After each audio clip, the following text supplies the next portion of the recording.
Jadi sekarang di sana sudah lengkap, ada layanan 9 instansi dari Disnaker Prof sendiri berkaitan dengan pemberian rekomendasi, kemudian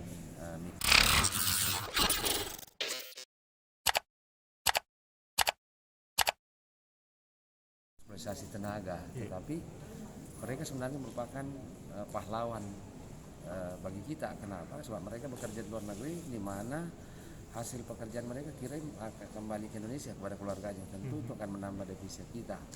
Itu kadang diputarbalikkan bahwa mereka hanya sekedar menghabiskan keringat di sana. Nah, tentu kita hargai karena selama ini ada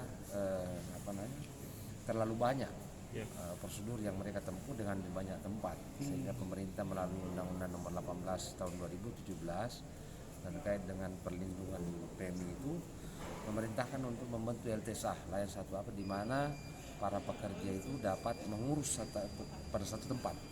Nah, ini alhamdulillah di Sulsel kita sudah bisa selesaikan satu dengan permintaan juga dari Pak Gubernur kemarin untuk membangun LTSA kepada Kementerian Tenaga Kerja. Jadi kita sudah bentuk di Parepare, sudah dengan pembiayaan di APBN, melalui dana konsentrasi maupun di APBD. Jadi prosesnya sekitar 1,5 tahun. Jadi sekarang di sana sudah lengkap, ada layanan 9 instansi dari Disnaker Prof sendiri berkaitan dengan pemberian rekomendasi, kemudian migrasi dalam hal pembuatan paspor, kemudian pengecekan kependudukan Dukcapil, kemudian Pasmindo, Persatuan Pengusaha Jasa Migran, kemudian BPJS, kemudian apalagi ya, BP2MI, perlindungan. Ini semua itu di dalam satu tempat. Satu yang keluar karena perhitungan bahwa belum disediakan tempat yang layak dalam konteks karena peralatan, yaitu cek kesehatan. Masih kita berada di Rumah Sakit Umum Parepare.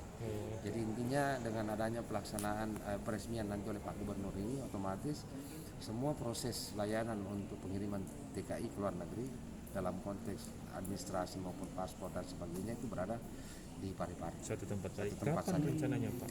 Ini kami masih menunggu konfirmasi. Tentu ada opsi pertama berkesamaan dengan ulang tahun Parepare, ataukah mungkin sebelumnya juga. Tentu kita masih menyerahkan kepada Pak Gubernur sepenuhnya kapan waktu beliau. Ya, kami kan nggak masuk Pak. Ada mungkin komentarnya Pak Gub tadi disampaikan ke kita. Beliau sangat mendukung prinsipnya bahwa dengan adanya ini tentu menjadi bagian dari partisipasi masyarakat dalam konteks bagaimana membangun daerah ini. Tentu kan mereka keluar negeri, sehingga mereka mendapatkan pengetahuan di mana saja mereka mendapatkan. Terutama beliau tadi mengatakan misalnya ya di Jepang, tentu mereka bisa belajar bagaimana sebenarnya budaya mereka di sana. Terus yang kedua, mereka bisa dengan menghasilkan apa-apa, tentu ada pendapatan yang bisa belajar dan terus ke mereka kemudian kembali Pak. Baik, makasih Pak. Jadi sedikit ini bertanya soal kartu prakerja, sudah dibuka pendaftarannya nih Pak? Belum. Oh, belum ada informasi dari melalui komputer yang ada di sana. Artinya sisa masyarakat dari selatan ke Parepare lagi juga. Nah, ini perlu tanda kutip ya. Pengiriman tenaga kerja luar negeri kan itu melalui perusahaan, tidak serta-merta Bapak sendiri yang datang. Nah, dokumentasi itu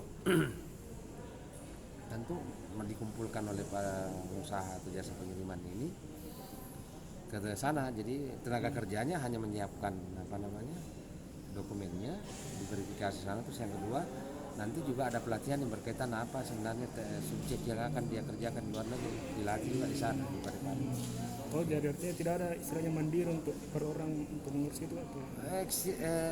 Ada juga, tetapi relatif bahwa orang yang dikirim ke luar negeri itu biasanya rata-rata melalui perusahaan, sehingga yang datang ke sana itu hanya perusahaan saya, terkecuali ada yang diverifikasi ya orang yang dipanggil. Iya. posisi tata caranya selama ini.